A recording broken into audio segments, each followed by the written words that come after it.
This is one of the most common questions that I get from anybody. The 5 best pieces of career advice that I wish I had. I think this is great career advice for any young professional who's either entering the workforce or who has been in the workforce for just a couple years.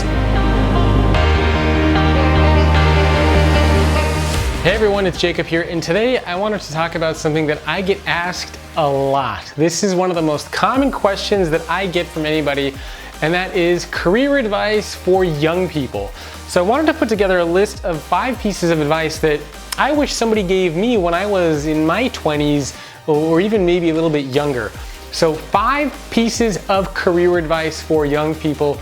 Before I jump into what those are, please remember to subscribe to the YouTube channel if that's where you're watching. Elsewhere on social media, leave me a comment, like the video, thumbs up, whatever you want to do, show some support, let me know that you're watching. I love hearing from all of you.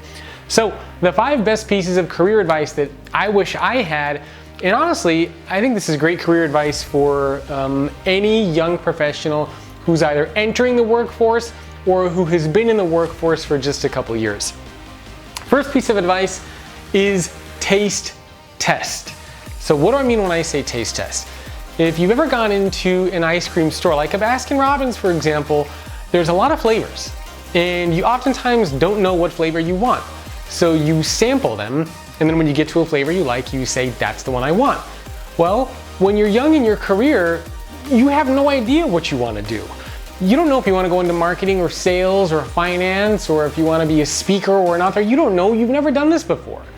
And you might get a lot of external pressures from everybody that says, oh, you should be a lawyer, you should be a doctor.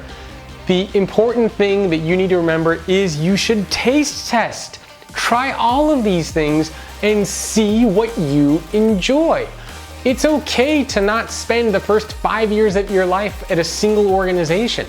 So try different things and see what resonates with you. See what you become more passionate about. See what you become good at. But it's totally unreasonable to assume that your first job out of college or even your second job out of college is where you're going to end up in life. Early on in my career, first I wanted to go into computer science, then I wanted to go into finance, then I wanted to go into marketing, then I wanted to go into search engine optimization stuff, then I wanted to do social media stuff. I mean, I tried so many different things to see what I liked and what I gravitated towards. So be like a taste tester. Life is your Baskin-Robbins. You got to try different things and see what you like before you can commit and pick that flavor. Second is build your own ladder. So I can't tell you how many times when I was younger, everybody would say, well, you got to climb the corporate ladder. You have to pay your dues, is what I got told a lot. Well, honestly, that's complete BS. You should be able to build your own ladder.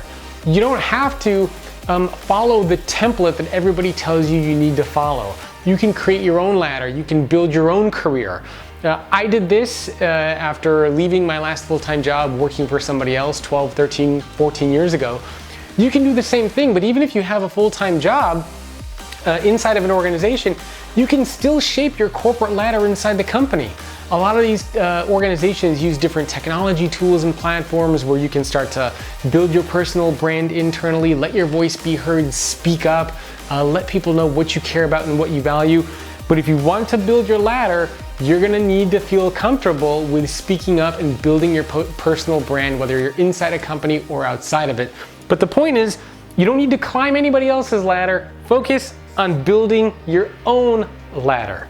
Next is, remember, life is too short to be miserable. I saw this firsthand when I was younger growing up. My mom worked as a computer programmer for an insurance company, and I would see many times at night when she would come home from work, she would just be crying because she hated her job, she was depressed, she was miserable. And I too learned early in my career that I was working for a lot of organizations where I was also unhappy, I was depressed, I was not enjoying the work that I was doing. And so remember that life is too short to be miserable. If you're part of an organization or if you're working for a leader who doesn't treat you well, the company doesn't align with your personal values, and you're just unhappy and miserable every day, get out, because life is too short to be miserable. This whole idea that you need to slog it out and tough it up and just stick with it is complete BS in my opinion. life is short. Why would you want to spend any of your time being miserable? Doesn't make any sense. Next is make your own decisions. So I had to go through this firsthand. Now, you can listen to people, right? You can get people's feedback, but ultimately make your own decisions. So again, when I was younger, people would say you should be a lawyer, you should be a doctor. When I wanted to move to San Francisco, everybody said, don't move to San Francisco, you're never gonna be able to afford it, it's so expensive. When I wanted to start my own business, everybody said, what are you, crazy? You don't know anything about starting a business.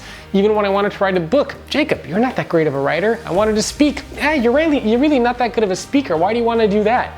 So make your own decisions. It's okay to listen to what other people are telling you and to absorb it, but ultimately you have to do what makes sense for you. Nobody's going to look out for you but you, even if it's your family members, even if it's your best friends that are telling you this. Again, make your own decisions and follow your own path. Otherwise, you're gonna be living somebody else's path and living somebody else's dream and going on their journey.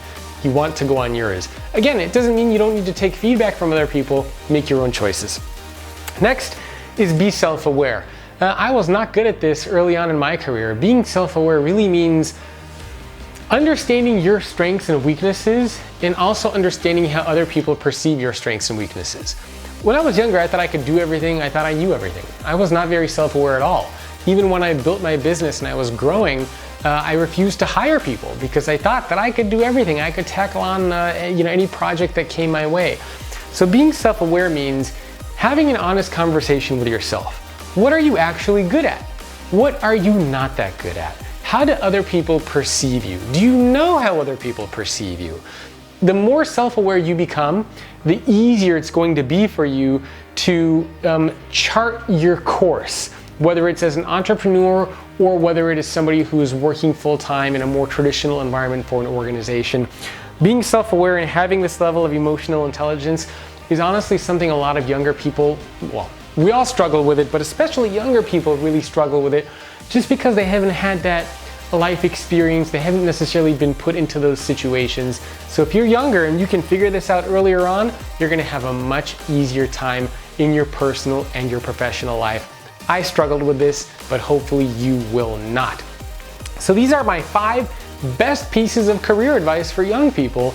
And honestly, this is even stuff that older people can apply as well.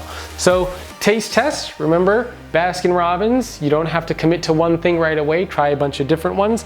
Build your own ladder. Don't worry about climbing somebody else's ladder. Number 3, life is too short to be miserable. If you're unhappy, if something is bad, get out. Number 4 is make your own decisions. You can listen to other people and get feedback, but ultimately you are the one playing your game of life. Make your own choices, roll your own dice. Number 5, self-awareness. Do you know your strengths and weaknesses and how other people perceive you? So these are my 5 best pieces of career advice for younger people. If you have a child, or if you know somebody who is a young business professional or somebody early on in their career, I would love it if you share this video for them because I think this will dramatically help them. I wish I had this when I was in my early 20s, and I hope this adds value to you. Please remember, subscribe to the YouTube channel or connect on social media, share it around, leave a comment, thumbs up, like, whatever you want to do to show your support is always appreciated, and I will see you next time right here. Athena and I hope you enjoyed that. If you want more content like that, check out futureofworkpodcast.com. And do me a favor, please review the podcast on Apple Podcasts or whatever your preferred channel is. Thank you very much.